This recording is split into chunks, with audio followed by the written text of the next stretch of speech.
The Stanley Cup Finals get underway tomorrow. We are getting super close to the official start of the NHL offseason. We're already starting to see some guys get extended, and it shouldn't be too much longer before we start to see some trades, especially as we get closer and closer to the NHL draft on the 26th. So before all of the chaos happens over the next month or so, I wanted to make a video going over a list of players that I think could use a change of scenery. As always, I want to know what you guys are thinking, so if there's any players that I don't talk about in this video that you believe could use a change of scenery heading into next season, be sure to let me know who those players are and why down below in the comments. And with that all being said, let's go ahead and start off with the first player on my list. I have Nick Robertson of the Toronto Maple Leafs. I've been beating this drum for a while now. At this point, it really just doesn't feel like Nick Robertson is ever going to live up to his potential in Toronto. We know he's a gifted offensive player with good finishing ability, but the rest of his game leaves a lot to be desired. And whether it was previously with Sheldon Keefe behind the bench or this season with Craig Berube behind the bench, Nick Robertson really hasn't ever been able to earn the trust of the Toronto Maple Leafs coaching staff. There have been times where he's gotten opportunity to play a game or two in the top six, but it's never really stuck, and for the most part, when he's been in the lineup for the Maple Leafs throughout his career, he's been playing fourth line minutes. He's a restricted free agent for the second summer in a row, and if you remember, last year, contract negotiations between him and the Maple Leafs were pretty rocky, and Robertson didn't end up signing with Toronto until right before training camp started. It was also reported that Nick Robertson requested a trade before signing that contract with the Maple Leafs, but ultimately rescinded the trade request.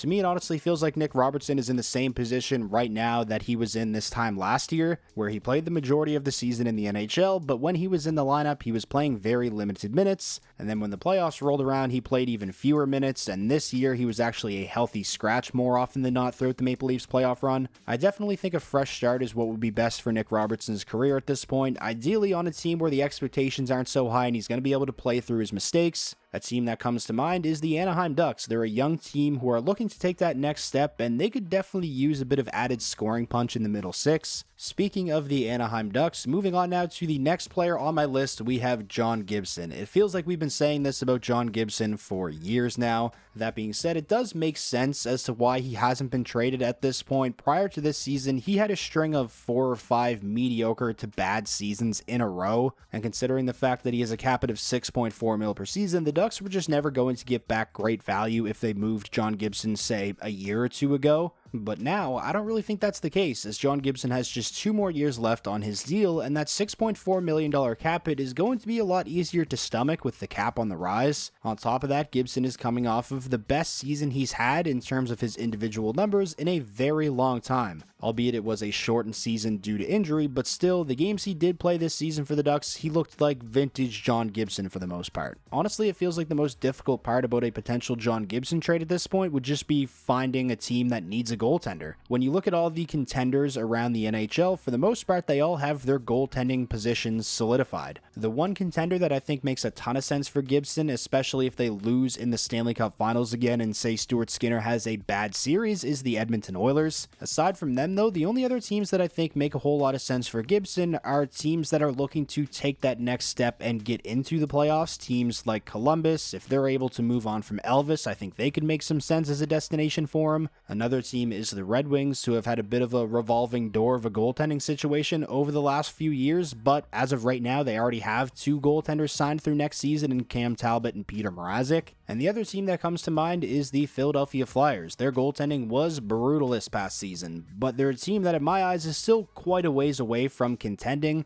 so does it make a whole lot of sense for them to trade for a 31-year-old goaltender who only has 2 more years left on his deal? I'm not so sure. I'm interested to hear your guys' thoughts on this one though, so let me know down below in the comments, which team do you think makes the most sense as a destination for John Gibson if the Anaheim Ducks look to move him? Moving on now to the next player on my list, we have Vladimir Tarasenko of the Detroit Red Wings. He signed a 2-year deal with the Red Wings last offseason, and this just has not been a great fit for either side. He's somebody that the Red Wings brought in to hopefully provide them with a nice layer of secondary scoring behind the likes of Lucas Raymond, Alex DeBrincat, and Dylan Larkin, but unfortunately, for the most part, his first season with the Red Wings was a complete disaster. He finished with just 11 goals in 80 games, which is the lowest goals per game he's finished the season with in his entire career. I do believe at this point in his career, Vladimir Tarasenko can still be a really solid contributor in the right situation. I just don't think that right situation is in Detroit. Now, pretty much everybody on the Red Wings had a tough start to the year year under Derek Lalonde, but Tarasenko was one of the few guys who didn't even really look that much better once Todd McClellan took over,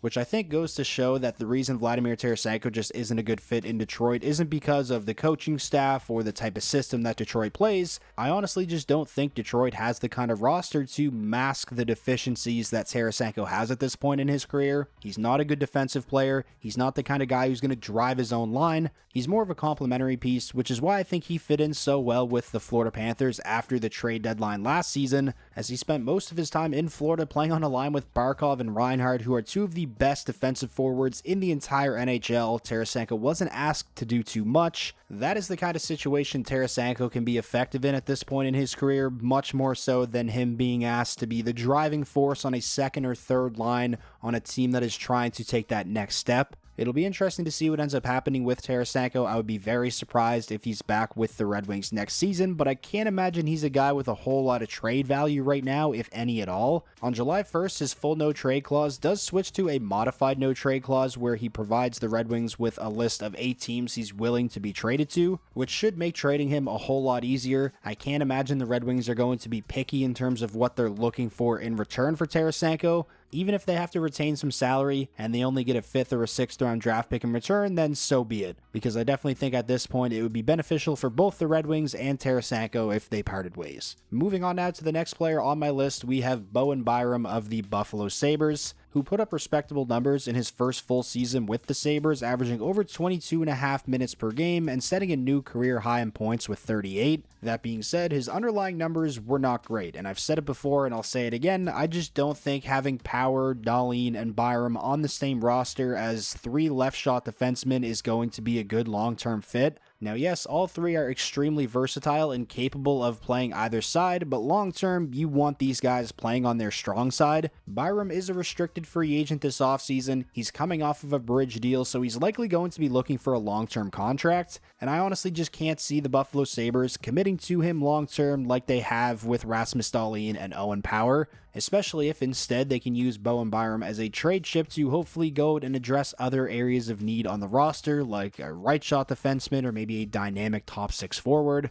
Next up on my list of players that I think could use a change of scenery, we have Lawson Crouse of the Utah Mammoth. I'm still not used to saying that at all. Lawson Crouse is somebody who is coming off of a pretty disappointing season. He finished with just 12 goals and 18 points in 81 games, after scoring 20 plus goals in each of the previous 3 seasons. He also saw his ice time cut back significantly this season. Lawson Crouse had been a staple in this team's top 6 for a while, and this season he was used in more of a bottom 6 role. Utah is a team that is expected to be very aggressive this offseason and looking to improve their roster in hopes of making a push for the playoffs next season. The other day, Elliot Friedman reported that the Mammoth are ready to take a big swing this summer, and if the big swing they end up taking is in the trade market, I could see them using somebody like Lawson Crouse as trade bait. Even though he's coming off of a disappointing season, I think he's somebody that a lot of teams would still be very interested in, as he had been one of the more consistent goal-scoring power forwards in the league over the last few years prior to this season. Moving on now to the next player on my list, we have Victor Arvidsson of the Edmonton Oilers, who signed a 2-year deal with the Oilers last offseason, and it really just hasn't been a great fit, which honestly I've been pretty surprised by. Last offseason, I said that the Oilers bringing in guys like Arvidsson and Jeff Skinner were 2 of the better value signings of the entire offseason, and really neither of those signings have worked out great. Victor Arvidsson finished the regular season with just 27 points in 67 games and averaged fewer than 15 minutes of ice time per game,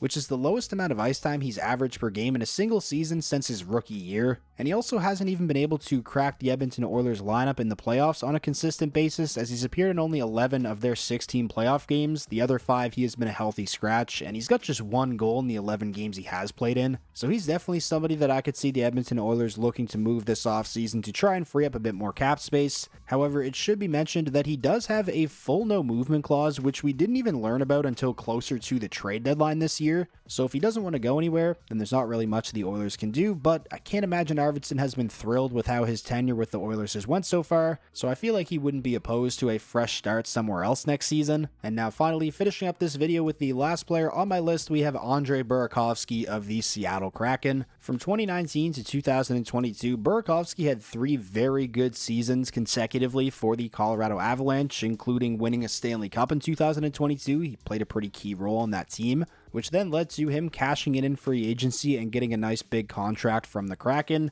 but unfortunately his first 3 seasons with Seattle have not been near as productive as his previous 3 seasons with the Avalanche. Due to injury, he played just 49 games in each of his first 2 seasons with Seattle, and then this season he was finally able to stay healthy, but the production was just still not where you want it to be, as he finished with just 37 points in 79 games. We already saw Seattle start to sell at the trade deadline when they moved Yanni Gourde and Oliver Bjorkstrand to Tampa Bay, and honestly this offseason I'm expecting to see more of that from them. They have pending UFAs who I think would garner quite a bit of interest from around the league in Jaden Schwartz, Jordan Eberle, and Eli Tolvanen, and although Burakovsky still has 2 more years left on his deal, I wouldn't be surprised at all to see him moved at some point this offseason, as back in January, Elliot Friedman reported that he was available for trade. I can't imagine the return would be anything all that significant for Seattle, given Burakovsky's offensive output over the last few seasons and the fact that he has a cap of $5.5 million, but he's definitely somebody that I think could really benefit from a change of scenery, as we saw the kind of production he was able to put up playing on a contending team like Colorado for a few seasons. So that is going to wrap up today's video, going over my list of players that I think could use a change of scenery. Like I mentioned at the beginning of the video, I always want to know what you guys are thinking, so if there's any players that I didn't mention in this video that you think could really use a change of scenery, be sure to let me know who those players are and why down below in the comments. If you made it all this way to the end of the video and you ended up enjoying yourself, please remember to leave a like. It's the best way to let me know that you enjoyed, and it does help out the videos a ton. And most importantly, if this was your first time checking out the channel and you want more NHL content just like this all year round, be sure to hit that subscribe button, and I will talk to you all again soon.